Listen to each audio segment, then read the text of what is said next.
Okay, you guys, what is up? The King of Lightning is here today to do Hunter x Hunter 2011 episode 97 review. So this week's episode of Hunter x Hunter, okay, is actually simple. It's basically the conclusion of the fight between the Phantom Troop versus Zazan and her Chimera ants and the humans that she transformed into like these hybrid ants. And like that's the end of that. And then we are now shifting back over to Gon and Killua and like the main party.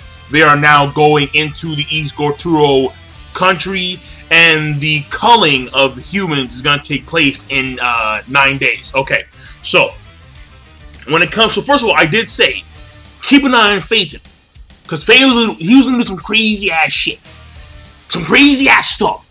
But before I get to him, because he's the main focus of the entire episode, right? First thing, Kalto is in fact a guy. Okay, alright, fine. The whole kimono thing and, you know, the short hair. And basically, Kalto looked like a girl, but no, Kalto is a boy. Guy, male, whatever. Kalto has a dick, basically, simply put. So, the thing about that is that why? We don't know exactly. But all we know from Kalto's past that he mentions about, like, back in the day, I think that he wasn't as appreciated as his brothers were. So, don't really know. I mean, we don't really know what the backstory is about that exactly. But either way, like, Kalto believed that he could go up the ranks very quickly in the Phantom Troop and be like the quote-unquote number 2 guy. But no. No. Kalto got cocky, got real fucking cocky. And Kalto even has kind of a hard time keeping track of Feitan, as Feitan is fighting against Zazan. And the thing about that is that Feitan was actually sluggish. He was still in the warming up process, and he continues to get faster and faster and faster as the fight progresses. So Kalto, even though Kalto is a Zoldyck, when it comes to the whole standing of Zoldycks, aside from like Illumi, because Illumi's like Hisoka level, that's very obvious, okay? But the rest of them, like the bigger guy, he's not a combat dude at all. When it comes to Killua, he still has some work to do. So, aside from, you know, Zeno and Silva, yeah, those two are like, fuck. But that being said, Kalto himself has a long way to go.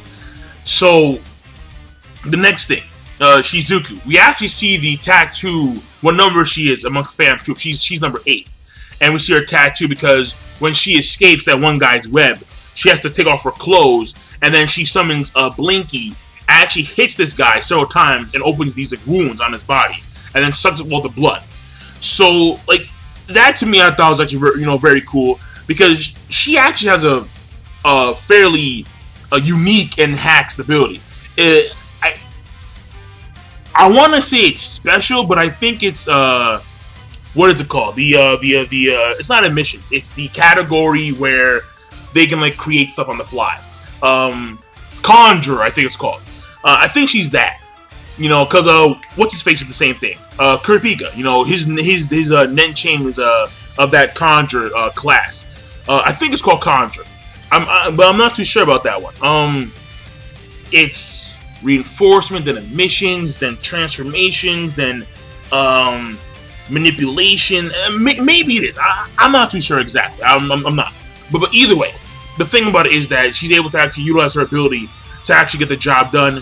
Actually doesn't really get a hit on her at all the entire time. It's just like that one guy, he let his guard down, and lo and behold, that winds up biting him in the ass. And I mean, there were a few funny scenes here and there about how she noticed how every time he does his web thing, like his anus twitches twice. His anus twitches, twice exactly. So the thing about it, like, that was funny. And of course, the moment her clothes came off, or at least, you know, when she had her bra and her panties on, it was like, okay, so the Japanese opportunity, she's gonna start jumping around, and of course her titties are bouncing everywhere. So it's like, okay, alright, okay, like, we get it. Like, we get it. The third part, Feitan. Like I said, keep an eye on Feitan. This dude pulls out. First of all, he's Hiei. That's obvious. He is just the way Knuckle is Kuwabara, Feitan is Hiei. I don't think I've seen a Kurama yet. Yeah, I haven't seen an individual that represents Kurama. I mean, Kurapika you could kind of, maybe, but not really know. And there's only one Yusuke Urameshi. But here's the thing, alright? I mean, people to say that Jin looks like Yusuke, and I'm like, sort of, kind of. But either way, alright, moving on. Feitan, the entire time. It's straight up, it's swordplay combat. And Zazan's countering with her tail. And that's the way it is for the most part. And like, they're blitzing everywhere. At some point, kicks out his umbrella, puts the sword back in the umbrella, then makes like all these like, after images of himself like in the sky and shit, and you're like, bro, like that was nasty. And like you see his images like blitzing around and vanishing and doing all kinds of feints. And he actually goes from behind to get her. She blocks the attack. Then she looks around and knows how, okay, so my troops obviously failed me. They're fucking useless. He sees the opportunity. Click. And apparently the umbrella tip has like an explosion end. So it fires like a little missile and then hits her right in the face. Of course, she gets wounded. She's not dead, but she gets wounded because she actually has very hard skin. And then what goes from there is like a Zarbon transformation, where she was this pretty, or supposed to be like this pretty elegant figure, and then 180, she's like this lizard type monster now. Like she pulls a gator guy, and then she just morphs. And from then on, it's like, and this is to me what I thought was really cool. In the middle of her transformation, Feitan says, "Fuck that! I'm gonna try and kill you."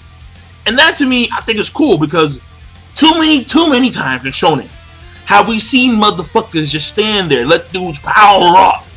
And I'm thinking to myself, if you cut him off now, if you cut her off now, you could end this shit now. But you're gonna sit there, let this dude power up, and you're gonna just run the risk of losing and letting the end result occur from that loss. It's like no. So Feitan is like, fuck this shit. At least he tried. I'll give him that. The skin was too hard, and then his sword broke, and then from then on, it's like a Zaza on one side, where she actually gets the upper hand. And what's very important to know is that, and we've seen this before with the Phantom Troop, where their members will die. They don't really care at all. The only person that they care dies is freaking the head. Well, like there's a split on that either, because remember how in the York New City arc, where there was a part like a few faction members, they're like, if the head dies, we get a new head. End of story. But the other guys, they were like, no. Like we can't. Like only Kurola can be the head. Like no one else can be the head.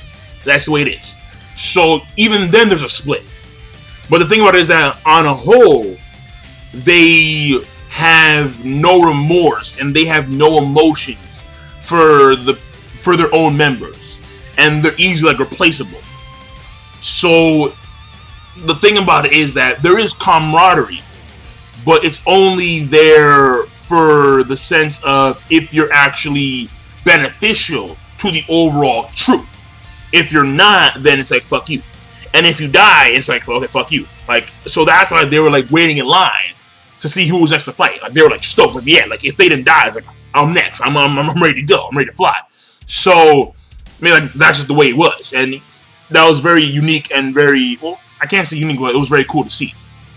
And after that, basically, Feitan starts talking.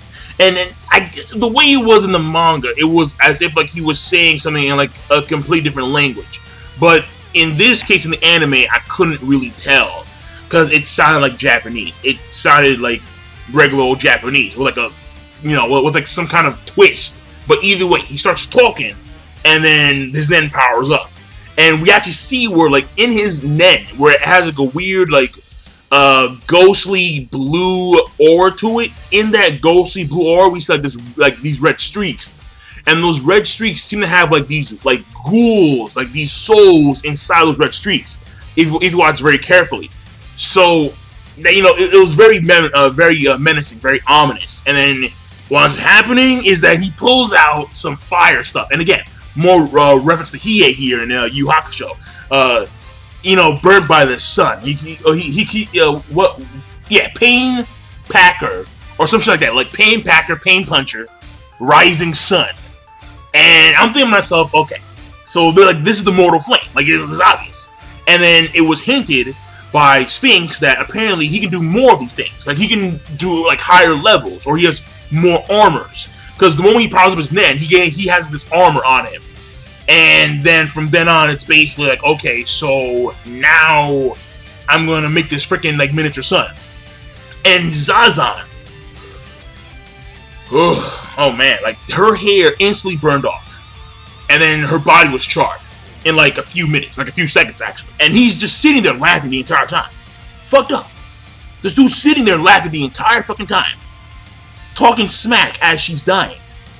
Saying how that she can't breathe because of the temperature, and she, you know, like something like the throat where it's singeing the insides of her throat and she can't breathe.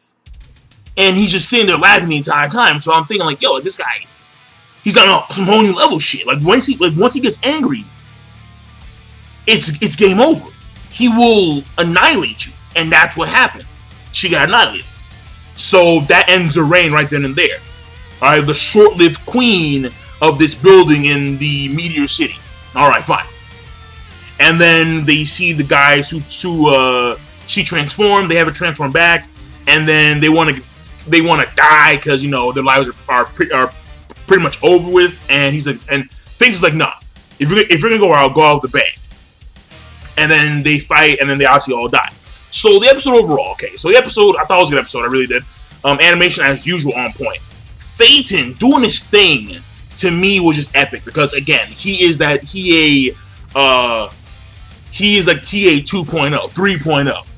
He's just that guy. All right, and then the title of this is gonna be, again, I'm gonna call this Son of the Mortal Flame because that's what it was, man.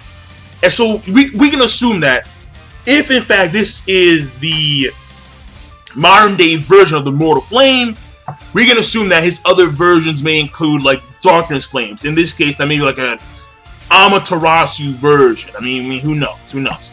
We'll see where that goes. Exactly. But either way, that was cool to see some of the Phantom's new abilities, or at least seeing some of their abilities. Not their new abilities, but their abilities. Finding out that Shizuku, she's number 8, and how Kaito was gonna initially go in there to infiltrate and be like the number 2 person, but obviously has a long way to go.